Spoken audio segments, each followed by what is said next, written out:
Assalamualaikum warahmatullahi wabarakatuh. Perkenalkan, nama saya Andi Nur Makfira dengan NIM 22040450272 dari kelas D Prodi Bimbingan dan Konseling Universitas Negeri Makassar. Pada kesempatan kali ini saya akan memaparkan materi tentang pentingnya pembelajaran PAI di perguruan tinggi. Pendidikan merupakan proses memanusiakan manusia, yakni meningkatkan martabat manusia ke arah manusia ideal yang dikehendaki. PAI di perguruan tinggi berperan menyadarkan mahasiswa agar selalu butuh dengan Tuhan, dan apabila pembelajaran PAI di perguruan tinggi tidak ada, maka akan mengakibatkan larinya para mahasiswa kepada organisasi-organisasi atau kelompok keagamaan yang menyuguhkan kebahagiaan semata yang justru bertentangan dengan agama, masyarakat, dan pemerintah. Dalam hal ini terdapat dua pandangan tentang bagaimana PAI diajarkan di perguruan tinggi. Yang pertama, menekankan pentingnya substansi materi mahasiswa harus dibekali dengan sebanyak-banyaknya materi PAI, di mana dosen PAI menyuguhkan pembelajaran agama secara luas dan mendalam. Pendapat kedua menyatakan bahwa pembelajaran PAI di perguruan tinggi perlu kaya dengan proses. Oleh karena itu, dosen PAI harus memberikan keterampilan kepada mahasiswa tentang cara atau pendekatan yang paling tepat untuk memahami dan mengimplementasikan ajaran agama.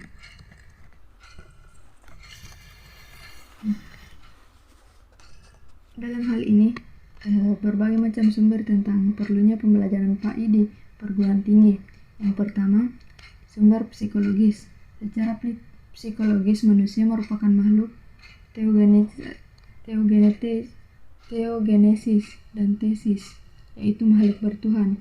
Semua manusia tanpa terkecuali membutuhkan Tuhan, hanya saja kebutuhan bertuhan ini dihalangi oleh keinginan duniawi.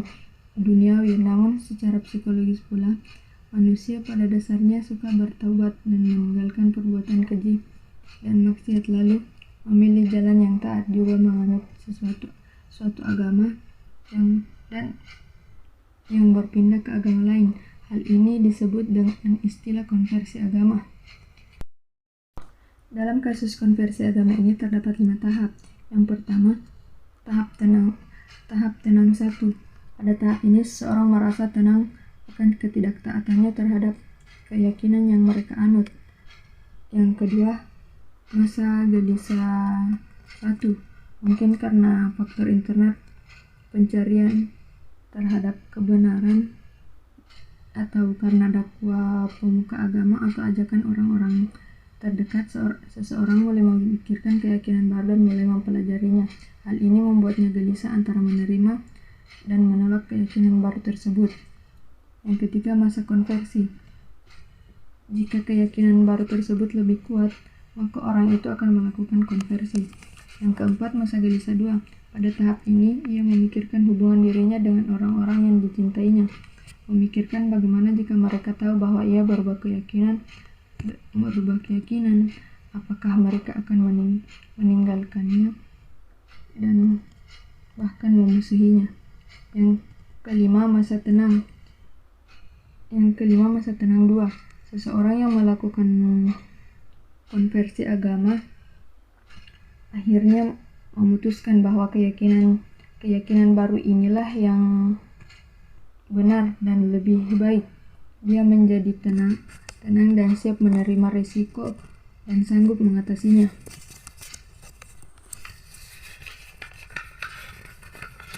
Yang kedua,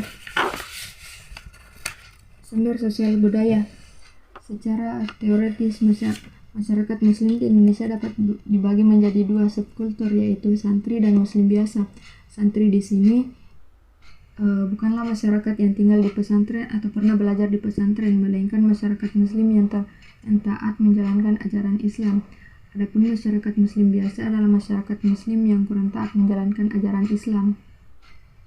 Artinya rendahnya tingkat keberagaman masyarakat Indonesia mereka tetap mementingkan agama dan pengalaman ajaran agama. Hal ini semakin tampak pada perubahan beragama generasi sekarang dibanding generasi sebelumnya. Banyak mahasiswa yang berlatar belakang keluarga muslim biasa akhirnya menjadi muslim santri. Perubahan ini bermula dari revolusi pembelajaran agama melalui tutorial agama di kampus, pesantren kilat, berdirinya masjid-masjid, taman pendidikan Al-Quran atau TPA, pembudayaan jilbab, berdirinya sekolah-sekolah Islam, serta membludaknya jamaah haji. Dampak dari perubahan beragam inilah yang merupakan tuntutan penyelenggara pendidikan agama Islam di perguruan tinggi. Yang ketiga, sumber historis. Secara historis, bangsa Indonesia memiliki dua sistem pendidikan, yakni pesantren yang merupakan model pendidikan asli bangsa Indonesia dan sekolah yang merupakan model pendidikan yang diadopsi dari penjajahan Belanda. Pada tahun 1966, MPRS berhasil memasukkan pendidikan agama ke dalam kurikulum nasional dan menetapkan bahwa pendidikan agama wajib diajarkan di sekolah-sekolah pemerintah mulai dari jenjang pendidikan dasar hingga perguruan tinggi.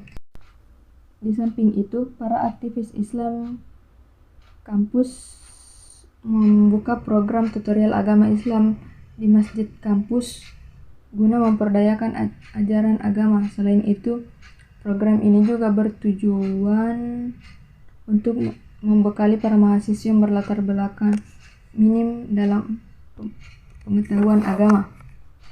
Yang keempat, sumber yuridis.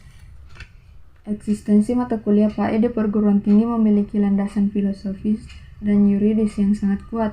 Landasan filosofis berpijak pada Pancasila, terutama pada sila pertama, yaitu ketuhanan yang Maha Esa. Adapun landasan yuridis yang berpijak pada ketentuan perundang-undangan yang berlaku.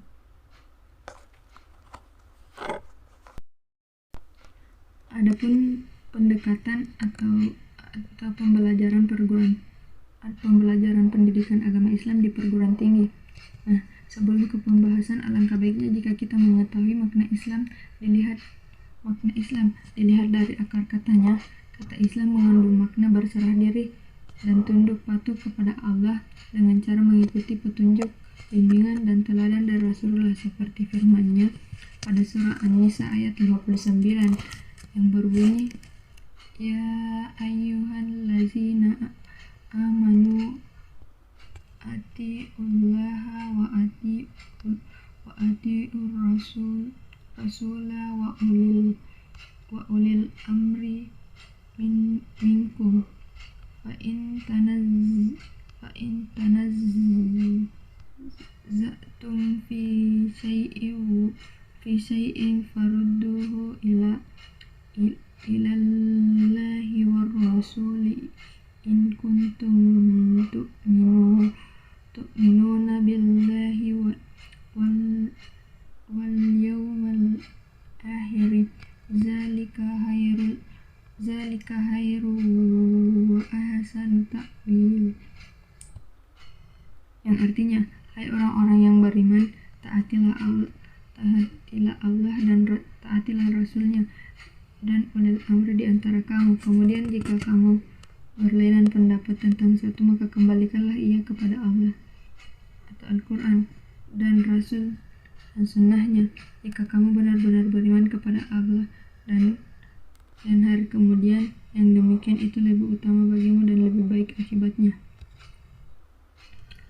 Selain itu, Islam juga bermakna menciptakan rasa damai, karena banyak berpikir sebagaimana firman-Nya dalam surah Ar-Ra'd ayat 28 yang berbunyi, Allazina amanu wa tatma'innu qulubuhum bizikrillah ala bizikrillahi tatma'innul qulub, yang artinya yaitu orang-orang yang beriman dan hati mereka menjadi tentram dengan mengingat Allah. Ingatlah, hanya dengan mengingat Allah hati menjadi tentram. Secara teoritis secara teoritis dan empiris terdapat dua metode pendekatan atau pembelajaran PAI di perguruan tinggi. Yang pertama, pendekatan substansi ajaran. Secara garis besar, pendekatan ini terdiri dari tiga macam, yaitu pendekatan kajian Al-Quran dan sejarah Islam, pengetahuan tentang Al-Quran sebagai sumber dari segala ide Islam, dan pengetahuan sejarah Islam sebagai sumber segala peristiwa yang pernah terjadi. Metode ini untuk mencapai pengetahuan Islam yang benar dan ilmiah. Yang kedua, pendekatan disiplin ilmu dan kajian isi atau ajaran. Di Indonesia, ajaran Islam terdiri atas 3 disiplin, yaitu akidah yang merupakan dimensi Islam yang berhubungan dengan keimanan, syariah merupakan dimensi Islam yang berhubungan dengan ketentuan hubungan manusia, serta akidah yang membicarakan tentang baik buruknya suatu perbuatan. Yang ketiga, pendekatan tentang tujuan didatangkannya syariat Islam. Tujuan didatangkannya syariat Islam ada 5, yaitu menjaga agama, menjaga jiwa, menjaga hati,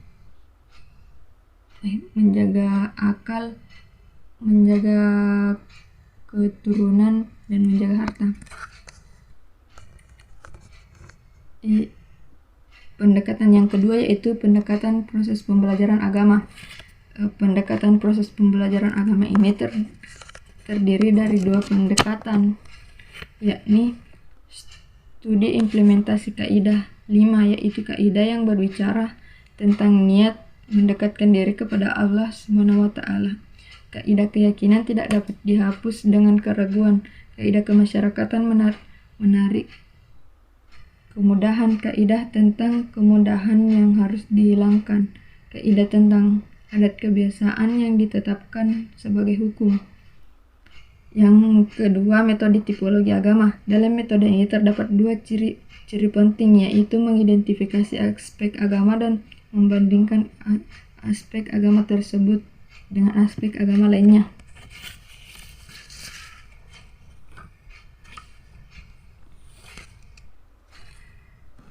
Nah, pembahasan selanjutnya yaitu bagaimana manusia bertuhan.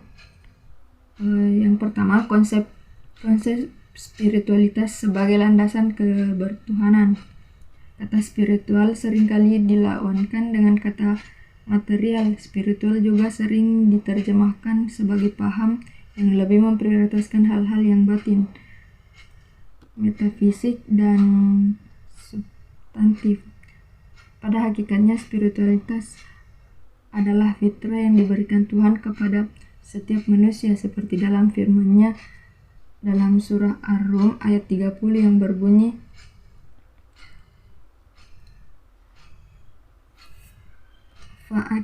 Fa'akim wajhaka lid-dini hanifan fitratallahi allati fataran nasa alim la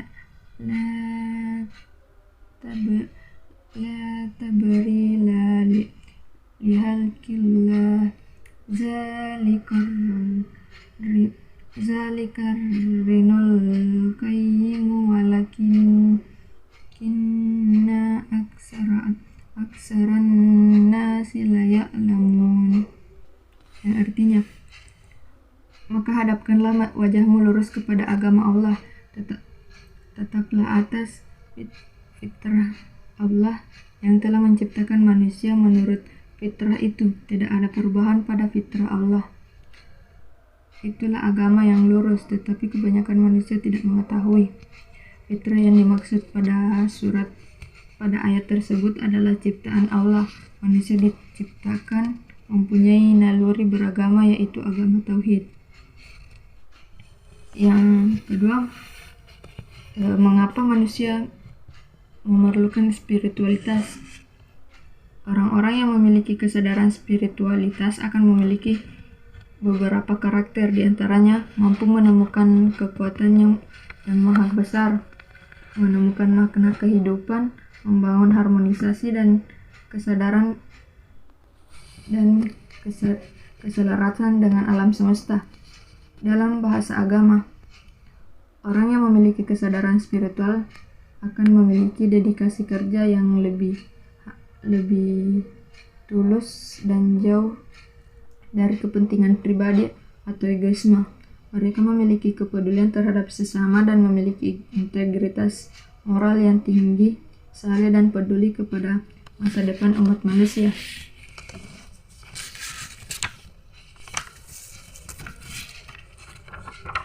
Yang ketiga, landasan tentang konsep ketuhanan. Ada beberapa argumen untuk mengenali konsep Tuhan dan kebertuhanan. Yang pertama, perspektif psikologis tentang kehadiran Tuhan. Manusia secara alami dapat merasakan yang gaib karena di dalam dirinya terdapat unsur spirit yang digambarkan dengan jiwa halus yang ditiupkan oleh Tuhan ke dalam diri manusia. Dengan adanya jiwa halus ini, manusia mampu merasakan dan meyakini keberadaan Tuhan dan kehadirannya dalam setiap fenomena di alam semesta.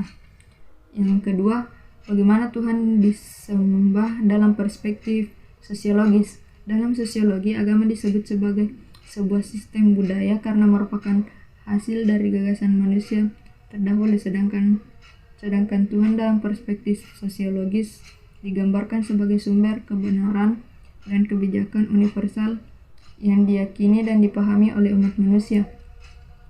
Sebagai sumber kebenaran dan kebijakan, Tuhan memberikan spirit kepada umat manusia untuk membingkai kehidupannya dengan etika tersebut. Manusia dikatakan sebagai manusia yang sebenarnya apabila ia menjadi manusia etis. Yang ketiga, perspektif filosofis tentang rasionalisme Tuhan. Banyak argumen yang diajukan oleh para filsuf Islam sebagai kaum pemikir rasional untuk menjelaskan hakikat Tuhan dan cara bertuhan yang benar. Argumen tersebut jika disimpulkan akan menjelaskan tentang Tuhan yang merupakan ciptaan dari segala sesuatu, merupakan pencipta dari segala sesuatu yang ada di alam nyata ini, serta menjadi sebab pertama dari segala akibat yang kita lihat saat ini. Tuhan juga merupakan wujud yang niscaya, artinya Allah adalah wujud yang ada dengan sendirinya dan tidak membutuhkan sesuatu pun. Yang keempat, konsep tentang Tuhan dalam perspektif teologis.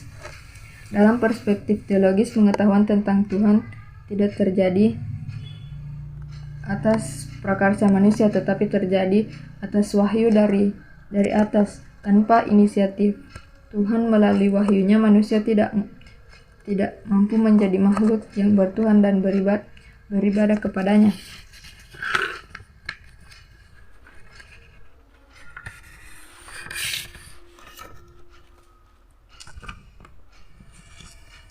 Pembahasan selanjutnya itu bagaimana agama menjamin kebahagiaan. Pertama, yang pertama, karakteristik agama sebagai jalan menuju Tuhan dan kebahagiaan. Agama adalah landasan atau fundamen, sedangkan kedudukan adalah penjaganya. Barang siapa yang tidak memiliki pondasi maka akan roboh, begitupun sebaliknya jika tidak mempunyai penjaga maka akan kehilangan. Sebagaimana firman Allah dalam surat Al-Baqarah ayat 251 yang artinya, seandainya bukan karena perlindungan Allah kepada sebagian manusia atas sebagian yang lain, maka rusaklah bumi ini.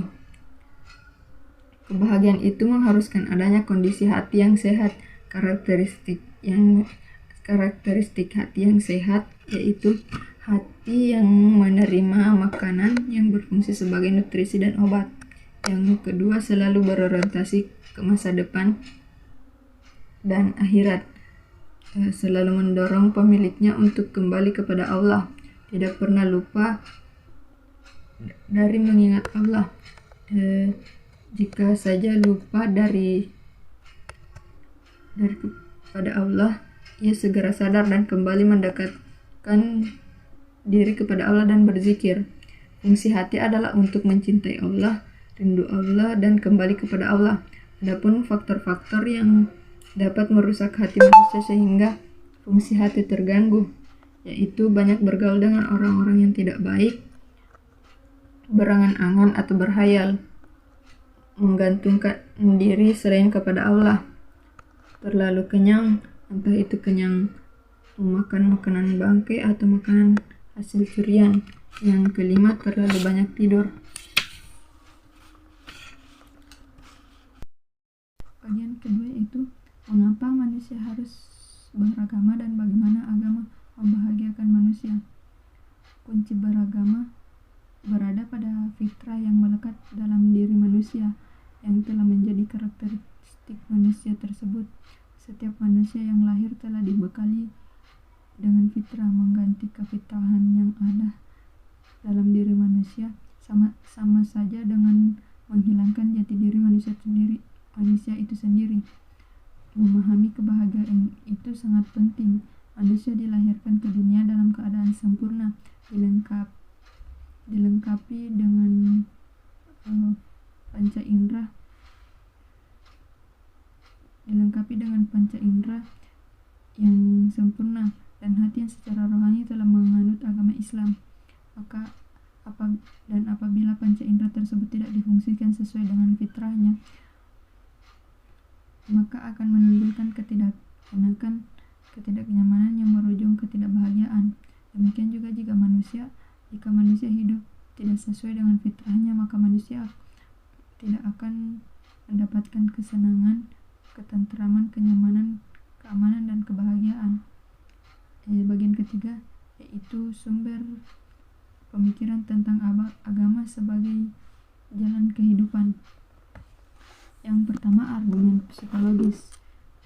Sebagai makhluk rohani, manusia membutuhkan ketenangan jiwa, ketenangan hati, dan kebahagiaan rohani. Hal ini dapat tercapai apabila manusia dekat dengan pemilik kebahagiaan yang hakiki. Tanpa agama, manusia akan salah jalan dalam menempuh cara untuk dekat dengan Tuhan. Yang kedua, argumen sosiologis. Di antara karakter manusia menurut Al-Quran, manusia adalah makhluk sosial. Secara horizontal, manusia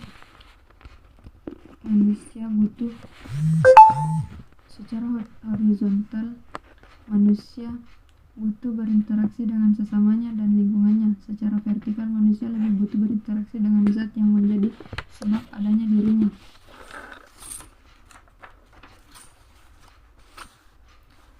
Ada beberapa faktor mengapa manusia harus hidup bermasyarakat. Yang pertama, adanya dorongan seksual. Yang kedua, adanya kenyataan bahwa manusia adalah makhluk yang serba terbatas dan makhluk yang lemah, sehingga mereka membutuhkan orang-orang terdekat untuk membantunya. Yang ketiga, karena adanya perasaan senang pada tiap manusia. Keempat, adanya kesamaan baik dari segi keturunan, cita-cita, keyakinan, dan lain sebagainya. Yang kelima, manusia tunduk dan patuh pada norma sosial. Pembahasan selanjutnya yaitu mengintegrasikan iman, Islam, dan ihsan dalam menentukan insan kamil. Yang pertama, konsep iman dan insan tentang bagaimana menjadi insan kamil. Insan kamil merupakan tipe manusia ideal yang dikehendaki Tuhan. Langkah awal menjadi insan kamil ialah nafsu. Kita harus mencapai nafsu mutmainnah yang kemudian Tuhan akan meningkatkannya sampai ke nafsu kamilah atau insan kamil. Dihubungkan dengan imam, Islam, dan insan, maka untuk mencapai martabat insan kamil, keimanan kita harus benar dan harus dijalankan dengan ikhlas dan sungguh-sungguh untuk menapaki jalan insan kamil. Kita harus mengingat 4 unsur manusia, yakni jasad, hati, roh, dan rasa, yang harus difungsikan untuk menjalankan kehendak Allah Subhanahu wa Ta'ala. Kunci keberhasilan menapaki jalan menuju martabat insan kamil adalah menyadari dosa dan kesalahan yang selalu dilakukan setiap saat. Bagian kedua yaitu sumber teologis, historis, dan filosofis konsep insan kamil. Yang pertama, konsep manusia dalam Al-Quran. Secara umum, konsep manusia selalu berkisar dalam 2 dimensi, yakni dimensi jasmani dan rohani atau dimensi lahir dan batin. Yang kedua, unsur-unsur manusia pembentuk insan kamil. Dalam hal ini terdapat 2 unsur, yaitu unsur luar atau tubuh yang menyangkut anggota tubuh dan panca indera, unsur dalam atau batin yang berupa hati, akal, nafsu, dan hasrat. Pembahasan terakhir yaitu bagaimana membangun paradigma Qurani. Yang pertama definisi paradigma Qurani. Secara etimologis, kata paradigma berasal dari bahasa Yunani yaitu para dan digma yang berarti cara pandang, cara berpikir tentang suatu realitas. Secara terminologis, paradigma adalah cara berpikir berdasarkan pandangan yang menyeluruh dan konseptual terhadap suatu realitas dengan menggunakan teori ilmiah. Secara keseluruhan dapat disimpulkan bahwa paradigma Qur'ani adalah cara pandang dan cara berpikir tentang suatu realitas berdasarkan kepada Al-Quran. Yang kedua, mengapa paradigma Qur'ani sangat penting bagi kehidupan modern. Pentingnya paradigma Qur'ani bagi kehidupan modern yaitu untuk meluruskan akidah manusia. Dalam hal ini terdapat 3 aspek, yaitu menegakkan pokok-pokok tauhid, mensahihkan akidah tentang kenabian dan kerasulan, serta meneguhkan keimanan terhadap akhirat dan hari pembalasan. Yang kedua yaitu untuk meneguhkan kemuliaan manusia dan hak manusia. Meneguhkan kemuliaan manusia terdapat dalam firman Allah pada surah Luqman ayat 20, yang artinya, tidakkah kamu berpikir sesungguhnya Allah telah menaklukkan untuk kamu segala apa yang ada di langit dan bumi, dan Allah menyempurnakan untuk kamu nikmat lahir dan batin. Dalam menetapkan hak manusia juga terdapat banyak firman Allah, yang salah satunya yaitu surah Saba ayat 46, yang artinya, katakanlah sesungguhnya kami hanyalah memberi nasihat dengan satu perkara, hendaklah kamu beramal karena Allah berdoa atas sendiri-sendiri, lalu berpikirlah. Maksud hak dalam surah ini adalah hak bebas berekspresi untuk berpikir dan berpendapat. Bagian ketiga yaitu esensi paradigma Quran dalam menghadapi kehidupan modern.